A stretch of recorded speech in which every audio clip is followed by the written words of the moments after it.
dari desa untuk negeri. Kenapa kita memilih tema ini? Karena memang KKN atau secara umum pengabdian kepada masyarakat itu diharapkan bisa menyentuh level masyarakat ya dalam struktur pemerintahan yang paling bawah ya, yaitu masyarakat desa gitu. Sebab kita meyakini sebagaimana juga tertuang dalam undang-undang tentang desa bahwa pembangunan negara itu sangat ditentukan oleh bagaimana berkembangnya desa-desa di Indonesia ini.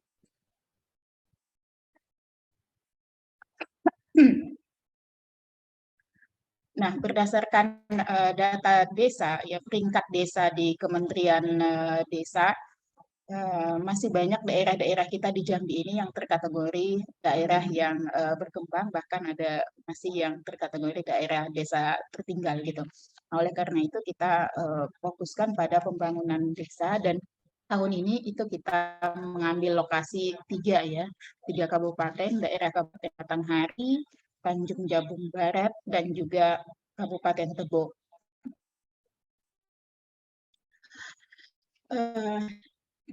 Pelaksanaan KKN atau pengabdian kepada masyarakat ini merupakan salah satu dari tridharma perguruan tinggi yang diharapkan mampu mengimplementasikan hasil-hasil pendidikan pengajaran dalam bidang ilmu pengetahuan, teknologi, dan seni ke dalam kehidupan masyarakat ya, atau stakeholders lah ya. Tidak mungkin beberapa prodi kita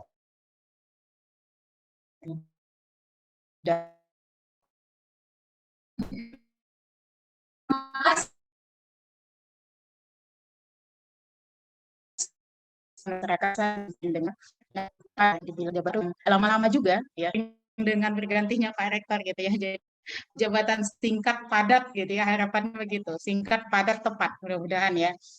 Saya pribadi tuh punya sebuah impian atau apa ya, target gitu, target jangka pendek gitu, dan sependek-pendeknya ya.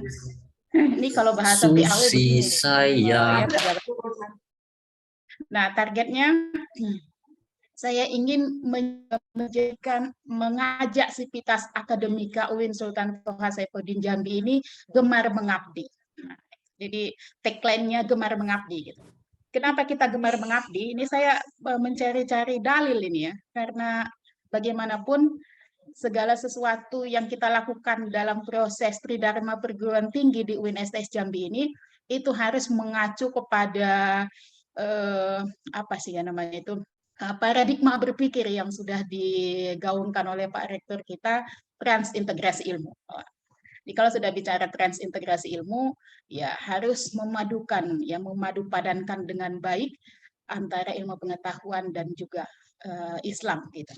Ceritanya begitu. Alhamdulillah saya dari S1, S2, S3 studinya politik Islam. Jadi sudah cukup transintegrasi lah ya mudah-mudahan. Nah, dalam beberapa kali diskusi sebelumnya dengan sebagian rekan-rekan dosen atau DPL ya, saya juga sudah menyampaikan bahwa dalam perspektif saya gitu ya, dari tridharma perguruan tinggi itu ya ada 3 dharma. Ini yang paling puncaknya ini mestinya pengabdian masyarakat gitu. Ya, kenapa gitu ya? Ketika kita mau mengabdi kepada masyarakat, itu nggak akan bisa optimal ketika kita tidak selesai dalam aspek pendidikan pengajaran serta penelitian. Gitu. Artinya apa? Ya, orang-orang yang sudah sanggup melakukan pengabdian kepada masyarakat dengan sungguh-sungguh, artinya dua dharma yang lainnya itu udah beres. Gitu. Mestinya begitu. Ya. Apalagi kalau dalam konteks Islam, ya kita mengenal kaidah ya khairun nas anfa'uhum linnas. Kalau nggak salah begitu ya, setelah Mudin ini saya maklum-maklum ini alumni UNAS ini bicara kaidah gitu ya. Jadi manusia yang terbaik adalah yang paling banyak bermanfaat gitu katanya. Nah, pengabdian masyarakat ini ya diharapkan benar-benar bisa memberikan manfaat yang lebih banyak kepada masyarakat ya. Masyarakat di sini bukan hanya masyarakat umum ya, tapi juga termasuk di dalamnya pemerintahan, ya usaha dan lain sebagainya. Nah, itu harapan kita. Jadi kita bisa lebih banyak memberi manfaat. Bukan berarti pendidikan pengajaran dan penelitian tidak memberikan manfaat ya, tapi kita ketahui bahwa ya hasil-hasil penelitian itu umumnya lebih banyak diakses oleh masyarakat-masyarakat ya berpendidikan menengah ke atas atau mungkin bahkan hanya akademisi atau mahasiswa gitu ya. Sementara masyarakat umum bahkan pemerintah sekalipun itu tidak banyak membaca atau merujuk hasil-hasil penelitian yang kita publikasikan, apalagi kalau sudah bicara tentang Scopus gitu ya, yang untuk mengaksesnya aja bayar gitu. Kita di UIN Jambi aja belum punya akses akun berbayar itu gitu. Nah, oleh karena itu harapannya ya program-program pengabdian masyarakat semacam KKN ini itu benar-benar bisa menjadi ujung tombak yang menghantarkan kita masyarakat akademik ya di kampus yang selama ini banyak dikenal dengan sebelum-sebelumnya itu disebut dengan Menara Gading gitu ya, bisa menghantarkan kita program PKN ini bersentuhan langsung kepada masyarakat atau stakeholders yang membutuhkan sekali sebetulnya hasil-hasil kajian, hasil-hasil penelitian atau hasil-hasil inovasi yang kita lahirkan di perguruan tinggi atau di kampus gitu. Nah, oleh karena itu kita berharap ya dengan adanya visi ya UIN Sultan Toha Saipul di Jambi sebagai lokomotif perubahan gitu ya, itu benar-benar kita bisa implementasikan dalam pengabdian masyarakat ini dalam bidang kita masing-masing gitu. Nanti ya misalnya dalam dosen-dosen dan mahasiswa bidang ekonomi benar-benar bisa melahirkan perubahan-perubahan dalam bidang ekonomi ya. Begitu juga dengan pemerintahan, begitu juga dengan tarbiyah mungkin ya, dan apalagi usuluddin ya, prodi-prodi di usuluddin. Nah, oleh karena itu kita berharap juga ya kegiatan KKN kita setiap tahunnya dan terutama di Muntak ini itu bisa kita rancang secara berkelanjutan. Gitu. Secara berkelanjutan, baik itu nanti kita dengan pendanaan mandiri maupun kalau bisa ya mudah-mudahan bisa dengan pendanaan sponsorship luar kampus gitu.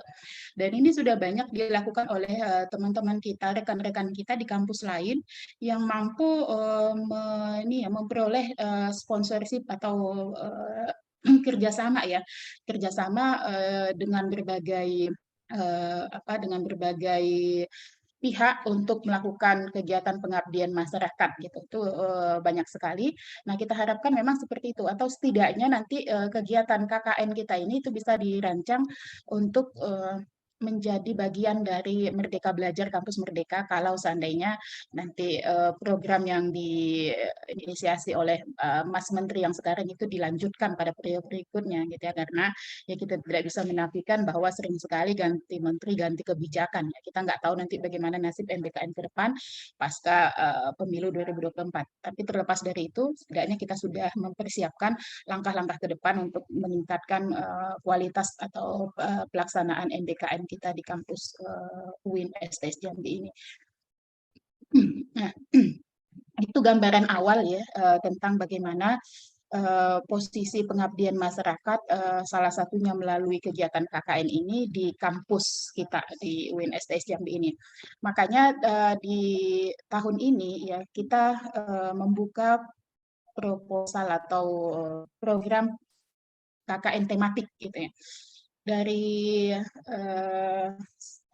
dari seluruh 160 posko ya yang sudah dipersiapkan dalam 2 lomba ini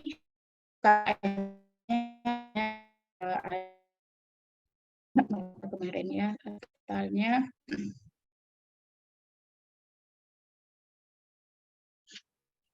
yang sudah terdata itu baru ada 14 kelompok yang akan melaksanakan KKN tematik ya. Temanya itu beda-beda. Ada yang desa digital, kemudian ada yang pendampingan UMKM sama Pak Sukron, kemudian Agus Pemerintah itu moneter. Kalau moneter bukan masalah pajak, fiskal baru pajak. Kemudian ada dari Pak Fauzan juga dari Febi ya, yang pendampingan UMKM ini antara lain terkait dengan sertifikasi halal, pengurusan izin, termasuk juga e-commerce-nya gitu. Sama ada satu lagi yang kelas pekerja itu juga mengambil tema pendampingan UMKM untuk sertifikasi halal, lokasinya itu khusus ya untuk kelas pekerja kita tempatkan di Desa Sungai Duren ini karena memang mereka tidak bisa hadir full gitu ya. Jadi ada sistem yang kita fleksibelkan untuk khusus kelas pekerja. Nah, kemudian ada lagi temanya yang tentang lingkungan, ya, tentang pengelolaan sampah, gitu. Kemudian ada yang tentang keagamaan, ini bersama Pak Unggul dari Fakultas Syariah, karena memang sesuai dengan permintaan aparatur desanya untuk program keagamaan. Saya sendiri di Rambutan Masam itu programnya tentang kebudayaan. Jadi total ada 14 ya, 14. Namun tidak menutup kemungkinan ya di gelombang 2 ya, gelombang 2 jika ada dosen-dosen DPL yang sudah masuk menjadi DPL nanti ingin mengarahkan KKN kita ini menjadi KKN tematik di kelompoknya itu sangat diharapkan sekali gitu.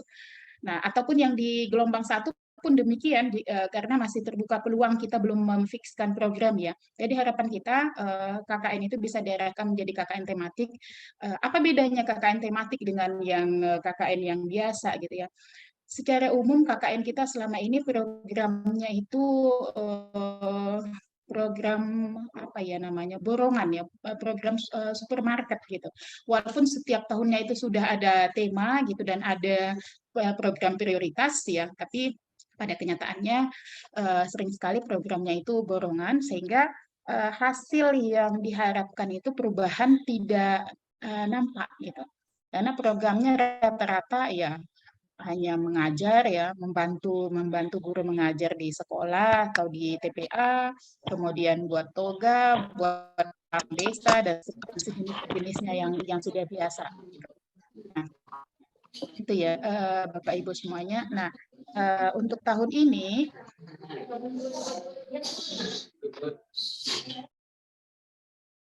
Nah, jadi kita menawarkan tema utama untuk pelaksanaan KKN Angkatan 5051 ini. Yang pertama pendampingan UMKM, ya baik itu izin dan sertifikasi halal, e-commerce dan lain sebagainya. Kemudian pemberdayaan perempuan. Nah, ini yang tematik yang sudah masuk ada satu pemberdayaan perempuan kelompoknya Pak Bayu, karena di daerah situ katanya rentan pernikahan dini. Jadi cepat menikah, cepat cerai gitu ya. Nanti kita tahu bahwa sering sekali dalam kondisi-kondisi umum ya perceraian itu lebih banyak kemudian sulitnya di kaum perempuan. Oleh karena itu diangkat program pemberdayaan perempuan yang sebelumnya juga pernah di desa tersebut ada program masuk dari LSM. Kemudian tata kelola pemerintahan, ya, tata kelola pemerintahan, lalu lingkungan hidup dan kepariwisataan. Ini antara lain program-program utama. Tapi nanti silakan kalau misalnya ada program-program atau bidang program lainnya yang memang sekira perlu gitu ya untuk diangkat ya tidak menutup kemungkinan gitu. Nah, contoh programnya misalnya ini ya penyuluhan dan pendampingan pembentukan keluarga sehat dan sejahtera gitu ya. Kemudian pemenuhan air bersih dan sanitasi, pengelolaan sampah limbah rumah tangga, pelestarian ekosistem laut dan daratan, pembentukan desa rukun sadar hukum, tata kelola pemerintahan desa berbasis digital, kemudian pendampingan BUMDes ya, badan usaha milik desa dan seterusnya. Banyak sekali yang bisa kita lakukan dengan tema-tema di atas ini. Nah, nanti selain dari 14 kelompok tadi ya yang sudah memang dari awal disetting untuk menjadi kelompok KKN tematik, dari DPL lain baik itu gelombang 1 maupun gelombang 2 diharapkan bisa mengarahkan juga program kita ke KKN tematik sebisanya gitu ya, tapi tidak diharuskan gitu, tapi sebisanya. Jika memang nanti misalnya ada kendala-kendala dalam merancang atau mendesain program KKN tematik, itu bisa berdiskusi dengan pengelola KKN ya, baik itu lewat WhatsApp ataupun mungkin bisa diskusi langsung ke kantor kita. Jadi bedanya itu tadi ya Bapak Ibu antara KKN tematik dengan yang umum selama ini. KKN tematik itu kita berangkat dari masalah yang kita lihat di desa tersebut.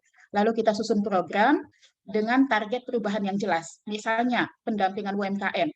Ada misalnya UMKM yang terdata di satu desa itu ada 10 misalnya. Dari yang 10 itu kemudian tidak ada yang memiliki izin atau misalnya 50% memiliki izin PIRT itu misalnya ya dan tidak tersertifikasi halal gitu ya. Maka kita akan menyusun program-program sehingga 100% punya izin dan tersertifikasi halal gitu ya.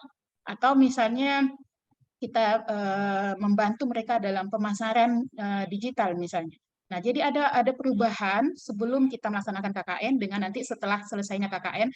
Nah, model seperti ini nanti akan membantu sekali kita dalam penulisan artikel gitu ya. Karena artikel pengabdian masyarakat itu ada beberapa poin, nanti besok bisa diskusi lebih banyak ya dengan narasumbernya yang kebetulan juga merupakan editor in chief salah satu jurnal pengabdian masyarakat yang sudah terakreditasi walaupun masih Sinta 5 ya, tapi setidaknya sudah terakreditasi. Nah, antara lain yang dibutuhkan sekali dituntut ada dalam artikel pengabdian masyarakat itu ada persoalan ya, ada masalah ya, sama seperti penelitian lah, ada rumusan masalah gitu ya. Kemudian ada target perubahan gitu ya, ada target perubahan yang itu nanti dijelaskan atau bisa dicapai dengan program-program yang ada, dan satu lagi adanya kemitraan sehingga bisa diyakinkan bahwa program yang kita jalankan itu akan berkesinambungan gitu. Nah, itu antara lain. Sehingga kalau ketika kita melaksanakan KKN model tematik, itu akan sangat membantu sekali kita dalam proses penulisan artikel nanti, sehingga artikel itu benar-benar layak. Karena yang sudah-sudah saya sempat melihat beberapa artikel yang ditulis oleh DPL pada periode sebelumnya, itu mohon maaf masih sangat jauh dari target kelayakan terbit di jurnal. Makanya selama ini ya hanya dikumpulkan di LP2M, kemudian ya menganggur, 1-2 ada diterbitkan di jurnal internal gitu ya. Sementara tahun ini kita memang akan menargetkan kita terbit di jurnal-jurnal luar kampus, baik itu yang sudah terakreditasi maupun nanti baru yang sedang akan proses akreditasi seperti jurnal PKN kita, sehingga nanti bisa saling menolong ya, karena kita bikin MOU dengan beberapa jurnal pengabdian masyarakat yang masih baru di lingkungan PTAI se-Indonesia untuk saling sharing artikel sehingga bisa memenuhi target kewajiban artikel eksternal untuk akreditasi gitu. Nah, jadi kami berharap ya selain 14 kelompok tadi, Bapak Ibu DPL nanti bisa mengarahkan kelompoknya untuk programnya tematik gitu. Ya tidak perlu banyak-banyak temanya karena waktu kita juga sedikit ya, hanya sekitar 40 hari efektif sebetulnya. Nah, kalau semuanya ingin dikerjakan ya susah juga. Apalagi nanti yang gelombang 2, biasanya ini kan kena 17-an ya. 17-an itu sudahlah nanti programnya lomba makan kerupuk gitu ya, lomba bola gitu. Jadi kadang-kadang enggak jelas capaian kita ketika KKN itu. Oke, jadi ini program unggulan kita ya Bapak Ibu semuanya. Nah, di sini kita perlu juga mensosialisasikan hak dan kewajiban DPL karena masih banyak yang belum pernah sama sekali menjadi DPL. Ada sekitar lebih separuh sepertinya ini DPL ini yang belum pernah. Nah, tadi juga sudah sempat disinggung oleh Pak Saroni ya tentang apa manfaat dari keikutsertaan sebagai DPL. Saya mohon maaf ini batuk tidak reda-reda sepertinya sejak habis Lebaran. Setiap habis perjalanan dinas dia menjadi lagi. Nah, yang pertama hak DPL itu ya pertama dapat SK DPL. Nah, tadi sudah disampaikan SK ini gunanya untuk apa gitu ya. Kemudian ada biaya transportasi dan uang harian ke lapangan. Nah, kita akan turun ke lapangan itu 3 kali gitu ya. Yang pertama pembukaan, yang kedua monitoring, yang ketiga itu penjemputan. Nah, ketika pembukaan ya kita menawarkan kepada dosen ya kepada DPL untuk ikut bersama rombongan mahasiswa berangkatnya gitu ya. Misalnya nanti yang ke Batanghari tanggal 3 Juli ya tanggal 3 Juli maka dosen-dosennya silakan ikut bergabung dengan kendaraan bus yang disiapkan oleh LP2M sehingga bisa hemat biaya juga gitu ya. Dan setiap DPL akan dibekali dengan surat tugas yang harus diserahkan kembali ke LP2M sesudah pelaksanaan pengantaran atau menjelang turun ke lapangan kedua. Demikian halnya yang ketiga. Jadi nanti misalnya untuk yang pertama mengantarkan, nah sebelum turun untuk monitoring itu surat tugas yang pertama sudah harus diserahkan bersama laporannya. Nanti yang monitoring begitu juga sebelum penjemputan. Nanti surat tugasnya itu bisa diambil di LP2M menjelang keberangkatan. Misalnya nanti ada tanggal 3 berangkatnya, berarti sebelum tanggal 3 itu sudah bisa diambil di LP2M baik surat tugasnya maupun transportasi dan uang hariannya. Walaupun ini standarnya ya tidak seperti tahun-tahun sebelumnya ya. Nah, perlu kami ingatkan ya Bapak Ibu, terutama yang baru menjadi DPL tahun ini, berdasarkan temuan tahun sebelumnya, ada beberapa DPL yang itu menyerahkan laporan perjalanan dinasnya, laporannya ada, stempelnya ada, tapi tidak turun ke lapangan. Nah, jadi di sini kita berharap yang turun ke lapangan itu ya DPL-nya bersama suratnya, bukan suratnya saja ya. Terutama ini yang baru-baru ya. Jadi kita ingatkan dari awal. Ini saya sampaikan saja secara terbuka. Ada 1-2 dosen yang kemudian kita tidak kasih lagi jadi DPL karena pertimbangannya itu. Ya, yang turun ke lapangan hanya suratnya, orangnya enggak. Jadi unik gitu ya. Kalau biasanya kan orangnya turun kelupaan bawa suratnya. Nah, itu biasa tuh. Saya juga pernah gitu, kelupaan bawa suratnya. Gitu. Jadi harus dikirim lagi lewat pos atau kurir ini ya, pengiriman. Nah, yang gawat itu suratnya turun, orangnya enggak gitu kan. Nah, bagaimana ini suratnya ini turun, orangnya enggak. Tapi itu ada.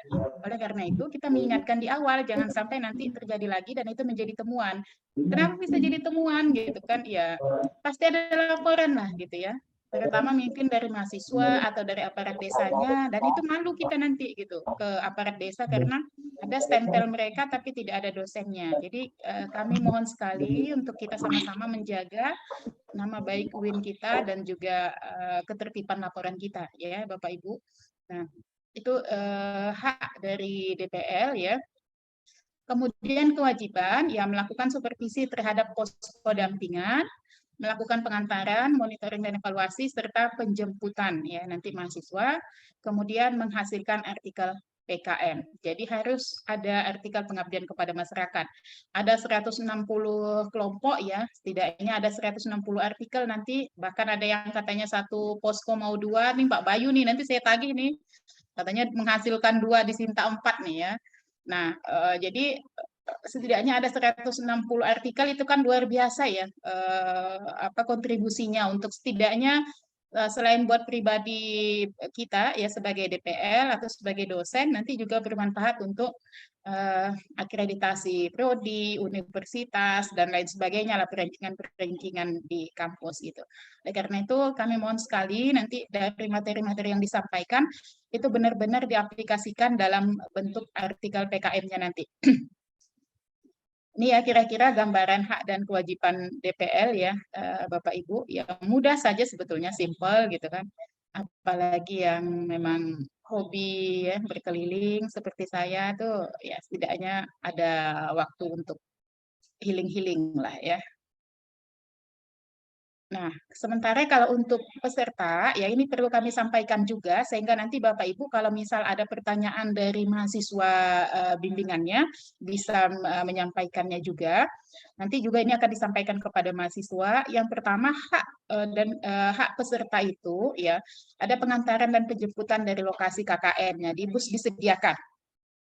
Nah, jadi bus disediakan, kemudian akan dapat 1 buah baju kaos, kemudian DPL ya, dan sertifikat diklat dan KKN. Jadi nanti diklat mahasiswa hari Sabtu, itu akan ada sertifikatnya, termasuk juga sertifikat KKN.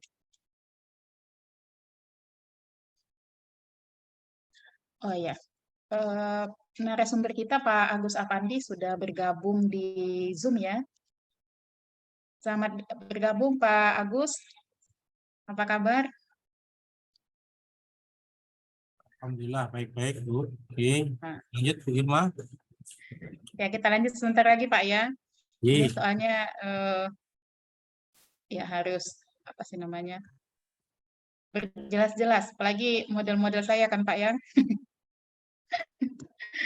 Nah, oke. Kemudian ada kewajiban nanti kewajiban peserta mengikuti diklat, mengikuti seluruh kegiatan KKN, kemudian ya menjaga nama baik alma mater UIN, membuat laporan akhir dan draft artikel bersama dosennya. Nah, ini banyak menjadi masalah nih Bapak Ibu, terutama yang baru jadi DPL sekali ya tahun ini, menjaga nama baik alma mater ini. Nah, ini ya banyak seringlah terjadi persoalan-persoalan di lokasi. Misalnya ya ada berpakaian gitu ya, kemudian ada tegur sapa masyarakat, di lokasi KKN kita itu bahkan ada beberapa desa yang mayoritas masyarakat suku Jawa. Jadi kadang-kadang model-model orang Melayu, apalagi kebetulan nanti ada orang Jambi yang asal Batak di kelompoknya gitu ya, itu cara-cara bertutur sapanya agak kurang gitu. Kata-kata sapaan misalnya Pak, Bu, Ayu, Mbak gitu itu kadang kurang gitu. Nak kemana katanya aja, padahal lebih tua dari dia gitu kan. Nah ketemu masyarakat yang memang masih kental adat istiadat ininya itu akan jadi masalah. Termasuk juga cinlok ya. Nah, ini persoalan yang klise, cuman masih sering terjadi. Cinta lokasi baik sesama peserta maupun nanti dengan warga desa setempat gitu ya, akamsi istilahnya, anak kampung situ gitu ya. Nah, jadi ini mohon sekali nanti Bapak Ibu DPL untuk mengingatkan mahasiswa kita tentang adab-adab ini, termasuk nanti mengupayakan sebisa-bisanya agar posko itu dipisah antara laki-laki dan perempuan. Nah, jadi kecuali misalnya di poskonya di rumah kepala desa kebetulan besar, misalnya diawasi langsung kepala desanya bilang saya yang bertanggung jawab, oke, nggak apa-apa digabung. Tapi selebihnya kita harap nanti bisa dipisah ya, gitu dipisah sehingga bisa lebih aman lah gitu. Termasuk masalah hijab gitu ya, atau pakaian lah gitu, itu sering juga menjadi masalah. Jadi ini tanggung jawab DPL, kita sangat berharap sekali agar dipantau mahasiswanya, diingatkan senantiasa karena ini menjaga nama baik UIN STS Jambi gitu ya. Ini antara lain hak dan kewajiban peserta gitu ya, yang nanti kita juga berharap kerjasama dari dosen pembimbing. Nah, untuk pelaksanaan ya nanti bisa dilihat saja di pengumuman lebih jauh ya lokasinya, kemudian pemberangkatan dan lain sebagainya. Ada teknis pemberangkatan nanti ini akan saya share, jadi sudah bisa dibaca saja. Nah, yang terakhir kriteria penilaian ya Bapak Ibu. Jadi hasil KKN nilai akan ditentukan oleh penilaian pendamping desa. Jadi nanti dari desanya akan kita minta ada form isian nilai, kemudian DPL dan panitia dengan mempertimbangkan outputnya nanti logbook kegiatan dan draft artikel pengabdian kepada masyarakat ini. Jadi apa saja kegiatannya gitu. Kemudian draft artikel pengabdian kepada masyarakat. Jadi bukan berarti nanti misalnya dari DPL-nya A maka otomatis A akan kita kompilasikan dengan nilai dari pendamping desa dan juga dari pengamatan panitia atau LP2M karena kita juga akan monitoring ya. Kita akan ambil beberapa sampel lokasi juga ke monitoring sehingga nanti ada pertimbangan-pertimbangan terkait dengan hasil penilaian, termasuk misalnya ada laporan-laporan khusus dari grup ketua posko gitu ya, itu nanti juga akan menjadi pertimbangan. Nah, ini beberapa kebijakan dan hal-hal teknis yang perlu kami sampaikan dari LP2M terkait dengan desain ya KKN kita pada tahun ini. Mungkin sebelum kita mulai materi, kalau ada yang mau ditanya atau didiskusikan, silakan. Izin Bu Irma. Ya. Halo, Assalamualaikum. Waalaikumsalam warahmatullahi wabarakatuh. Begini Bu, sudah dipersilakan belum ya? Ya, silakan Pak Sutro. Oke, gini Bu. Alhamdulillah kemarin mahasiswa kami sudah ke lapangan untuk survei pendahuluan. Nah, ternyata terjadi masalah terkait dengan tempat penginapan, jadi atau posko. Nah, poskonya mahasiswa ini cuma di desa cuma disediakan satu. Apa solusinya kira-kira bagaimana? Apa kita perlu? Dan mereka juga ketemu sama kadesnya juga. Jadi ya mereka agak ya kalau menurut pengen minta 2 itu masih belum bisa di akomodir. Tapi saya coba juga akan hubungi Pak desanya sebenarnya. Nah, itu yang pertama karena ini juga pernah terjadi seperti ini waktu saya JPL di Bram Itam Raya itu setelah mereka nggak melakukan survei pendahuluan, ketika sampai di sana ternyata cuma dikasih satu tempat dan tempatnya ya kurang nyaman. Nah itu mungkin kendala bagaimana. Terus kemudian yang kedua ini mahasiswa juga sempat tanya ada nggak hak mahasiswa terkait dengan mungkin dikasih dana gitu terkait dengan kalau ini pengalaman saya dulu ya, saya nggak tahu yang dulu seperti apa. Saya pengalaman saya dulu ketika saya KKN itu saya di perharinya dikasih 3.500 untuk uang makan gitu kan. Nah, mungkin di sini ada atau enggak itu kemarin ditanyain sama mahasiswa gitu. Nah itu mungkin Bu, pertanyaan dari saya. Terima kasih. Assalamualaikum warahmatullahi wabarakatuh. Waalaikumsalam warahmatullahi wabarakatuh. Baik, langsung saya jawab ya Pak Syukran. Jadi jika memang nanti saya yakin ya ada posko lain juga yang mengalami persoalan sama dengan Pak Sukron bahwa hanya disediakan satu tempat. Jadi nanti kalau DPL seperti itu nanti bisa berkoordinasi dengan panitia yang survei dari awal ya. Untuk Tanjabar itu Mas Adit, kemudian untuk Batanghari itu Butati, kemudian untuk Tebo itu Bang Yani ya. Jadi nanti bisa koordinasi. Intinya kita mengupayakan betul agar poskonya dipisah gitu ya. Walaupun memang laki-laki sedikit ya, rata-rata 5 atau 6 satu kelompok, tapi tetap kita upayakan untuk meminimalisir resiko lah gitu. Itu. Kemudian jadi nanti bisa komunikasi Pak ya, nanti bisa kita untuk mengurusnya. Yang awal komunikasi mungkin. Kemudian masalah bantuan biaya ya. Untuk sampai saat ini kita tidak memiliki anggaran di RKKL untuk bantuan dana ke peserta ya. Oleh karena itu memang seperti sebelumnya biaya program itu ditanggung dari mahasiswa ya, kas dari tim. Oleh karena itu memang kita berharap kita bisa mendesain program yang tepat guna, bernilai guna, tapi irit biaya gitu ya, efektif dan efisien lah ceritanya ya. Nah, tapi mudah-mudahan ke depan itu nanti seiring dengan kita mengupayakan KKN kita menjadi tematik, mudah-mudahan nanti bisa kita perbaiki sistem penganggaran kita ya di kampus ini. Nanti bagaimana mungkin KKN ini terintegrasi dengan selain misalnya dengan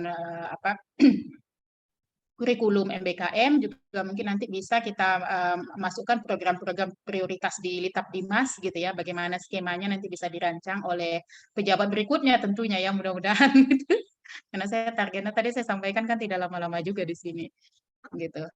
Itu mungkin ya Pak Sukron. Jadi untuk saat ini kita belum bisa mengalokasikan bantuan. Gitu. Oke, masih ada Bapak Ibu? Mungkin kalau tidak ada kita bisa langsung memulai materi kita bersama Pak Agus ya. Masih ada? Iya, Bu.